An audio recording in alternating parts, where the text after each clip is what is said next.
வணக்கம், எல்லாரும் எப்படி இருக்கீங்க? Welcome back to Shabdina's kitchen. இன்னைக்கு நம்ம கிச்சனில் பார்க்க போகிற ரெசிபி என்னன்னா road side chicken fried rice.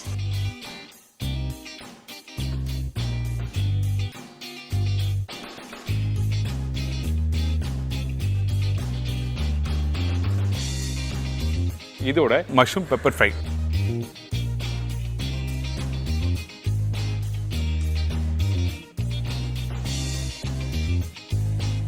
Boneless chicken 150 gram, முட்டை 3 number, boiled basmati rice 1 cup, cornflour 1 tablespoon, பொடிசா நறுக்கிய வெங்காயம் 3 டேபிள் ஸ்பூன், இஞ்சி பூண்டு paste 1.25 tablespoon, chilli powder 1 teaspoon, soya sauce 1.25 teaspoon, tomato ketchup 1 tablespoon, vinegar few drops, white pepper சிறிதளவு, கொத்தமல்லி தேவையான அளவு, உப்பு தேவைக்கற்ற, எண்ணெய் குக் பண்ணுறதுக்கு தேவையான அளவு. இதாங்க இந்த ப்ரிப்பரேஷன் தேவையான பொருட்கள். இந்த சிக்கன் ஃப்ரைட் ரைஸ் பண்ணுறதுக்கு ஃபஸ்ட்டு நம்ம என்ன பண்ணுறோன்னா, இந்த சிக்கனை மேரினேட் பண்ணி ஃப்ரை பண்ணிவிட்டு அதுக்கப்புறம் ரைஸோட டாஸ் பண்ண போகிறோம். அதனால் இந்த சிக்கன் போட்ட பிறகு உப்பு, சில்லி பவுடர், இந்த சில்லி பவுடர் 1 டீஸ்பூன் யூஸ் பண்ணியிருக்கேன், மீதி ரைஸ் டாஸ் பண்ணும்போது அங்கே யூஸ் பண்ணிக்கலாம்.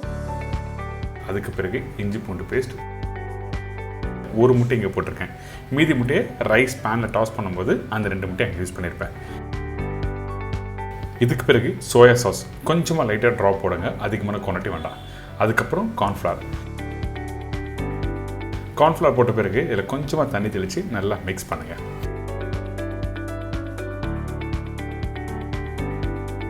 நல்லா மிக்ஸ் பண்ணி முடிச்ச பிறகு உப்பு காரம் கரெக்டாக இருக்கா செக் பண்ணிக்கோங்க. சில பேருக்கு ரொம்ப ஸ்பைஸியாக வேணும்னு நினச்சின்னா அந்த டைமில் இந்த சில்லி பவுடர் கொஞ்சம் எக்ஸ்ட்ரா ஆட் பண்ணிக்கலாம். அப்படி இல்லை க்ரீன் சில்லியும் ஆட் பண்ணலாம். என்னோட சஜஷன் க்ரீன் சில்லி இந்த இடத்துல போட வேண்டாம். மிக்ஸ் பண்ணிவிட்டு ஒரு அரை மணி நேரம் நல்லா ஊறட்டும். அதுக்கப்புறம் இந்த சிக்கனை 1 by 1 ஃப்ரை பண்ணலாம். சிக்கன் ஃப்ரை பண்ணும்போது ஓவர் குக் பண்ணக்கூடாது. அதாவது ரொம்ப சுக்கா ஸ்டைலில் ஃப்ரை பண்ணி எடுத்திங்கன்னா உங்களுக்கு ரைஸோட போட்டு டாஸ் பண்ணும்போது உங்களுக்கு சிக்கன் சாப்பிட்ற ஃபீலே இருக்காது. கொஞ்சம் ட்ரை ஆன மாதிரி, அது காஞ்சி போன மாதிரி இருக்கும். அதனால் கரெக்டான பக்குவத்தில் சிக்கனை ஃப்ரை பண்ணி எடுத்துருங்க. எடுத்த பிறகு இதை பொடிசாக கட் பண்ணி எடுத்து வச்சுக்கலாம்.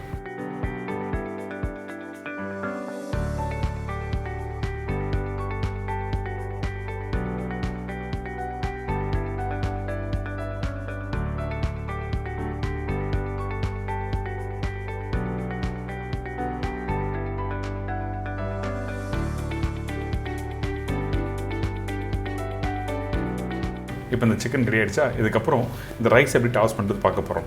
இந்த இடத்துல நீங்கள் கவனமாக கவனிக்க வேண்டிய விஷயம் என்ன, அந்த முட்டையும் அந்த சிக்கனும் எந்த பக்குவத்தில் கரெக்டாக குக் பண்ணணும்னு சொல்லி பார்க்கணும். அது ரொம்ப இம்பார்ட்டன்ட். அதனால் இந்த பேனில் கொஞ்சமாக எண்ணெய் ஊற்றிருக்கேன். அதுக்கு பிறகு பொடிசாக கட் பண்ணி வச்சுருக்கேன் வெங்காயம் போட்ட உடனே ஜஸ்ட் லைட்டாக 2 செகண்ட் டாஸ் பண்ணிவிட்டு அதுக்கப்புறம் இஞ்சி பூண்டு பேஸ்ட்டு, முட்டை,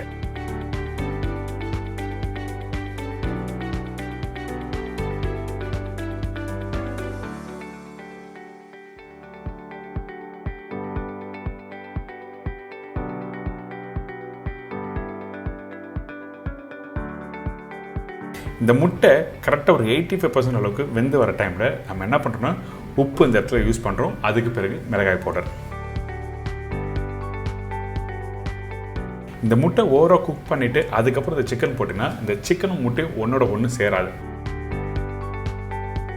அதுக்கு பிறகு கட் பண்ணி வச்சுருக்க இந்த சிக்கனை போடணும். அதுக்கு முன்னாடி கொஞ்சம் கொத்தமல்லி போட்டு இந்த முட்டையோட இந்த சிக்கன் நல்லா மிக்ஸ் பண்ணுங்கள்.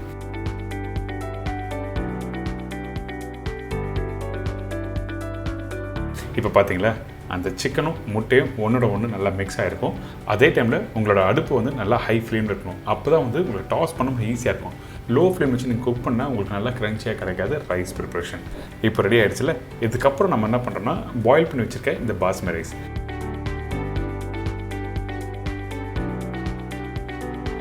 அதுக்கப்புறம் கொஞ்சம் கொத்தமல்லி, கொஞ்சம் சோயா சாஸ், இந்த சோயா 1 டீஸ்பூன் யூஸ் பண்ணியிருக்கேன். அதுக்கப்புறம் டொமேட்டோ கெச்சப் போடுறோம்.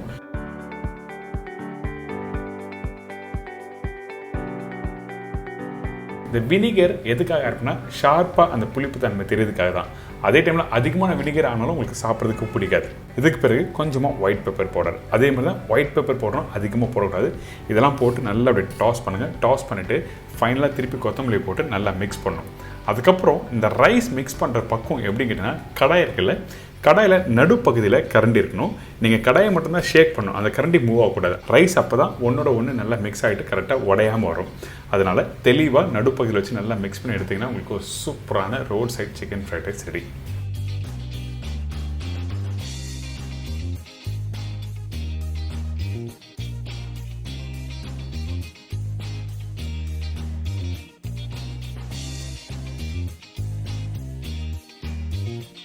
இதை தொடர்ந்து மஷ்ரூம் பெப்பர் ஃப்ரைக்கு தேவையான பொருட்கள்: மஷ்ரூம் 1 பாக்கெட், அதாவது 200 கிராம், பெரிய சைஸ் வெங்காயம் 1, இஞ்சி பூண்டு paste 1 teaspoon, chilli powder 1 teaspoon, coriander powder 1/4 teaspoon, மஞ்சத்தூள் 1/4 டீஸ்பூன், உப்பு தேவைக்கேற்ற, காய்ந்த மிளகாய் 2 நம்பர், கொத்தமல்லி தேவையான அளவு, கருவேப்பிலை தேவையான அளவு, முழு சோம்பு 1/4 டீஸ்பூன், மிளகுத்தூள் 1/2 டீஸ்பூன், சோம்பு பவுடர் 1/4 டீஸ்பூன், எண்ணெய் குக் பண்ணுறதுக்கு தேவையான அளவு.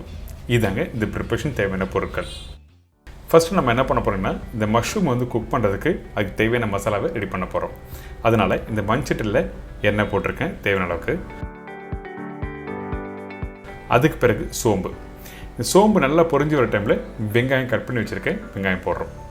வெங்காயம் நார்மலாக நீங்கள் வதங்குற பக்கம் என்ன கேட்டிங்கன்னா நல்லா ப்ரௌன் ஆகணும். அதாவது ஒரு 80% அளவுக்கு ப்ரௌன் ஆன பிறகு தான் இஞ்சி பூண்டு பேஸ்ட்டு போடணும். அதுக்கு முன்னாடி காஞ்ச மிளகாய், கருவேப்பிலை இதெல்லாம் போட்டு நல்லா வதக்குங்க.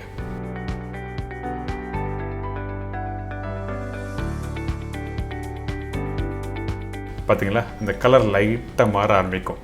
இந்த ஸ்டேஜில் இஞ்சி பூண்டு பேஸ்ட் போடணும்.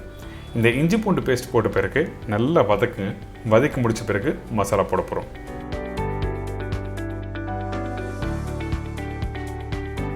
இந்த இடத்துல மஞ்சத்தூள், தனியா பவுடர், மிளகாய் பவுடர். தனியா பவுடர் கொஞ்சம் அதிகமாக வரும், மிளகாய் பவுடர் கம்மியாக வரணும். அதுக்கு பிறகு உப்பு. இதெல்லாம் போட்ட பிறகு இந்த மசாலாவை 1 நிமிஷம் நல்லா வதக்குங்க. வதங்குற டைமில் கொஞ்சோண்டு தண்ணி இதில் போட்டு நம்ம என்ன பண்ணுறோன்னா அந்த மசாலாவை நல்லா குக் பண்ண போகிறோம். அதனால தான் தண்ணி இந்த இடத்துல நான் ஆட் பண்ணியிருக்கேன். இப்போது இந்த மசாலாவும் வெங்காயம் இஞ்சி பூண்டும் குக் பண்ண ஒரு கிரேவியாக கன்வெர்ட் ஆகும். இந்த மாதிரி நல்லா கெட்டியான ஒரு டெக்ஸ்சர் வரும். அதுக்கு பிறகு நம்ம என்ன பண்ணுறோன்னா கட் பண்ணி வச்சுருக்க மஷ்ரூம் இதில் போட போகிறோம்.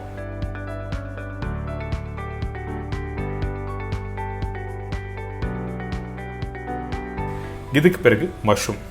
இந்த மஷ்ரூம் 1/4 அப்படின்னா 1/2 கட் பண்ணி போடுங்க, சைஸுக்கு ஏற்ற மாதிரி. மேலே உள்ள காம்பை எடுத்துகிட்டு அதுக்கப்புறம் கட் பண்ணி போடணும். அது மட்டும் இல்லை, இந்த மஷ்ரூம் வந்து க்ளீன் பண்ணி யூஸ் பண்ணணும். எப்பவுமே வந்து மண் இருக்கும். நிறைய பேர் நினைப்பீங்க தண்ணியிலே வாஷ் பண்ணால் அந்த அழுக்கு போய்டும் நினைப்பீங்க. அப்படிலாம் இல்லை. கொஞ்சம் லைட்டாக மைதா போட்ட பிறகு நல்லா மிக்ஸ் பண்ணிவிட்டு அதுக்கப்புறம் வாஷ் பண்ணும்போது அதோட அழுக்கெல்லாம் போய் வெள்ளை கலர் வரும். இப்போது இந்த மசாலாவில் இந்த மஷ்ரூம் போட்டிருக்கோம்ல, உடனே தண்ணி போனோன்னா அப்படியே நல்லா குக் பண்ணுங்கள். அதுக்கப்புறம் கொஞ்சம் லைட்டாக கொத்தமல்லி போட போகிறோம். இந்த கொத்தமல்லி போட்ட பிறகு நம்ம என்ன பண்ணுறோன்னா தேவையான கொஞ்சம் லைட்டாக தண்ணி ஆட் பண்ணி நல்லா மிக்ஸ் பண்ணிவிட்டு அதுக்கப்புறம் ஒரு மூடி போட்டு நீங்கள் குக் பண்ணினா இந்த மஷ்ரூம் ரெடி. அதே டைமில் தண்ணி அதிகமாக ஊற்றக்கூடாது. ஏன் கேட்டால் மஷ்ரூம் வேகிறதுக்கு டைம் ரொம்ப எடுக்காது.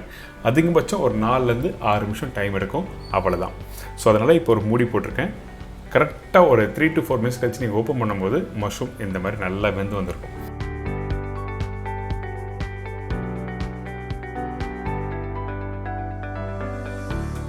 ரொம்ப குக் பண்ண ஆரம்பிச்சுன்னா சுருங்க ஆரம்பிச்சிடும்.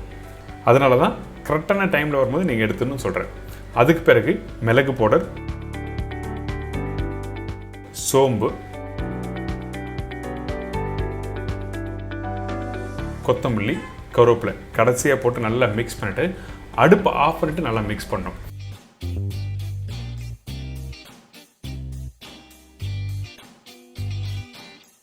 இந்த மாதிரி எடுத்தீங்கன்னா ஒரு அருமையான மஷ்ரூம் பெப்பர் ஃப்ரை ரெடி. கண்டிப்பாக ட்ரை பண்ணி பாருங்கள். இந்த ப்ரிப்பரேஷன் வீட்டில் நான் சொன்ன மாதிரி தோசை இட்லியோட சாப்பிட்டா ரொம்ப அருமையாக இருக்கும். நல்ல காரசாரமாக சாப்பிட்ணுச்சுன்னா அந்த டைமில் இந்த மாதிரி ப்ரிப்பரேஷன் ட்ரை பண்ணி பார்க்கலாம்.